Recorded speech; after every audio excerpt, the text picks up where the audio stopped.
Why, hello, beautiful people, and welcome back to another thrilling episode of Can I Be Frank?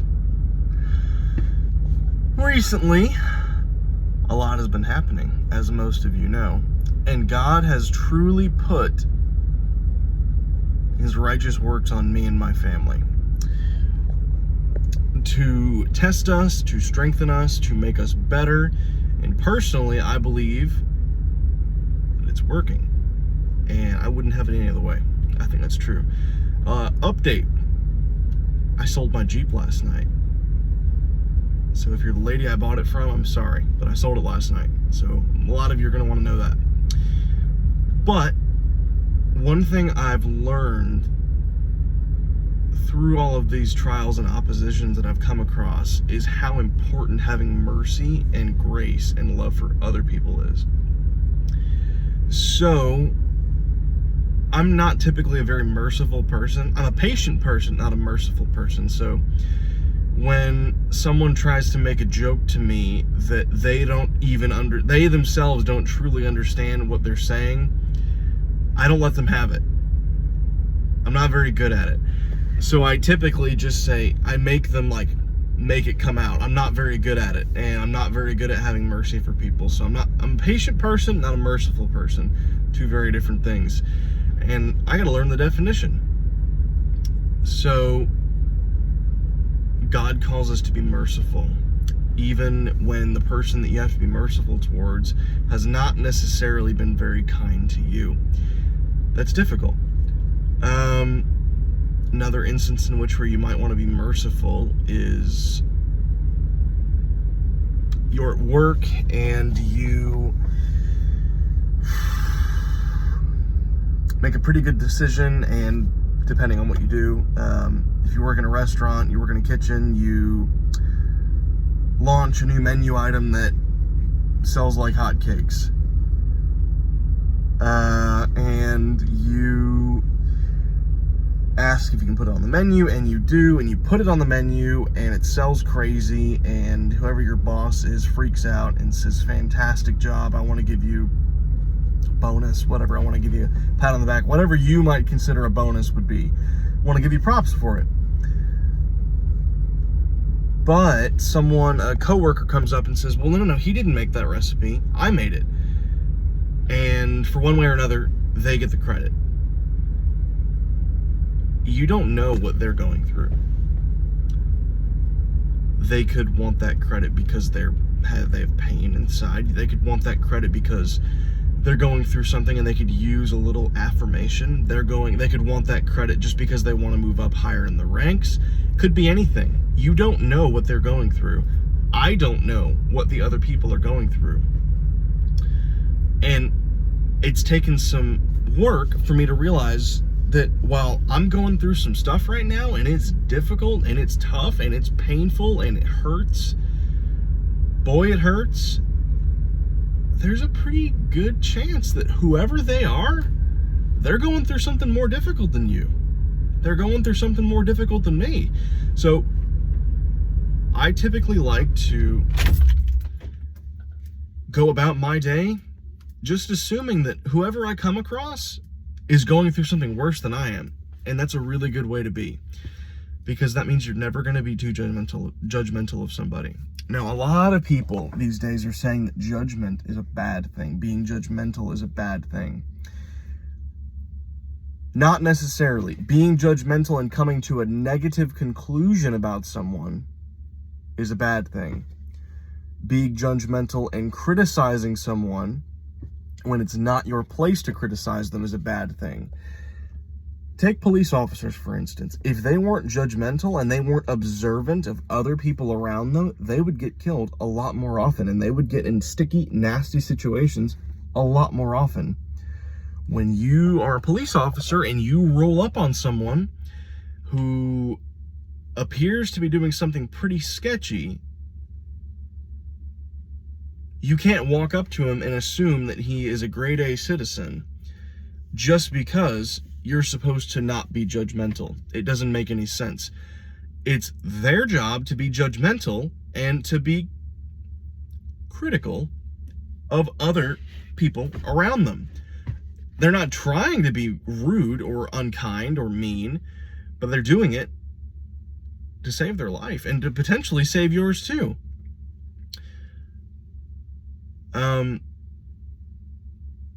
The same thing goes for mercy. Play dumb. Give them the benefit of the doubt.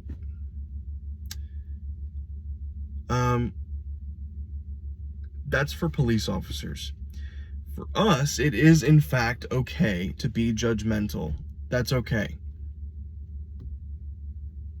If you have somebody that's potentially negative towards you on the regular and says some pretty nasty things to you on the regular, and all of a sudden try to start being nice to you, like on the flip of a coin, it's pretty easy to assume that whatever they're doing now, this nice act, probably isn't legit unless they've had some kind of a come to Jesus moment.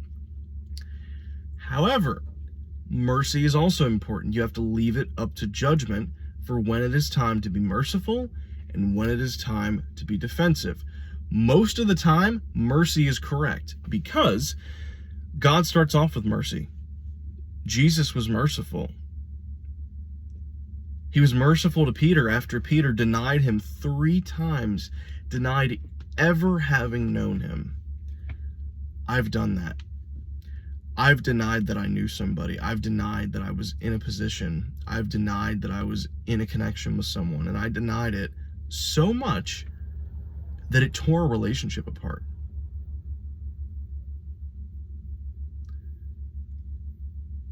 I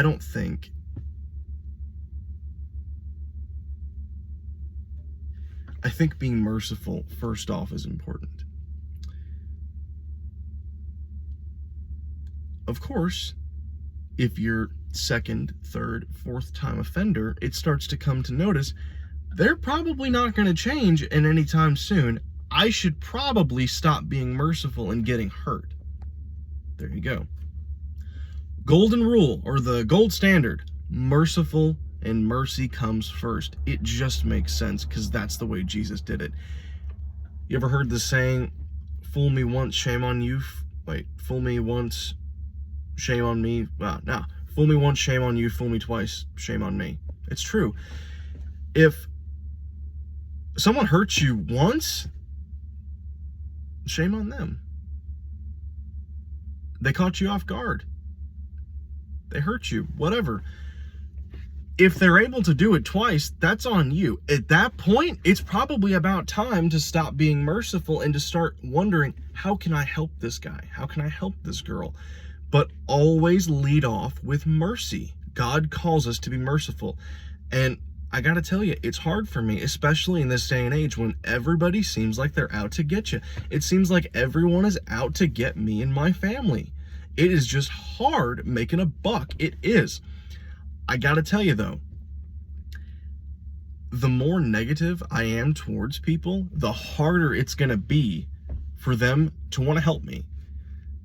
If I show people a true, honest version of myself, kind, merciful, loving, God's gonna honor that, and they will too.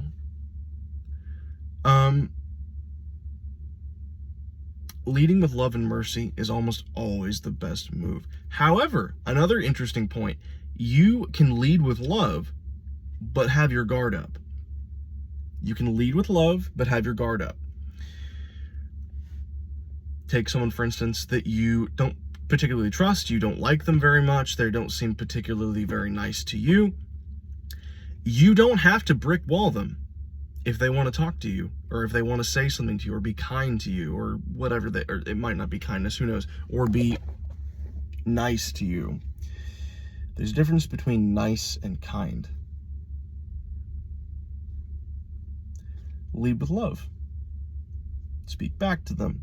Be curt, speak back. Lead with mercy. If they want to apologize, like, I'm so sorry I treated you that way, say it. It's okay. Today's a new day. We can move forward. But you don't have to take it. But lead with mercy.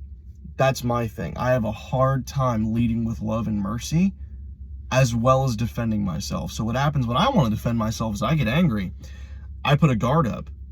I'm like, in my head, I guess maybe it's in my head or my heart, I think, well, if you're not going to be nice to me, I'm not going to be nice to you first. It's a terrible way to live because no one's going to like you. So you have to be okay. Just take it a little bit, but you lead with love and you lead with mercy. Because I think this world and people in this world need more mercy and they need more love. I did. And it's working out pretty well for me. It's going to work out pretty well for you too. And the golden rule, treat people how you want to be treated. And sometimes that doesn't work out. But sometimes it does. It didn't work out for Jesus. He spent 33 years of ministry doing only one thing, and that was loving people. And some people, unbelievers specifically, would say, well, that backfired on him. He got crucified. Sometimes it backfires. But I think if you ask Jesus today, he would say that he would do it all over again because he loves us and he led with love and he was merciful even now towards us in our sin. He woke us up this morning. He woke me up this morning. I am a dirty, wretched, bogged down sinner. I've done some really stupid stuff in my life and hurt some really incredible people, but he still woke me up this morning. He had mercy for me, so I should have mercy for them. He had mercy for you, so you should have mercy for them. Be merciful. As Christians, it's our job to lead by example and to show other people in this world who Jesus truly is. It's not our job to cut other people down. If we're trying to show other people Jesus, we need to lead with love and mercy. Because at some point when they see you walking around dancing like there's no music on, they're going to ask themselves, and maybe even ask you, where does that joy come from? Where does your joy come from?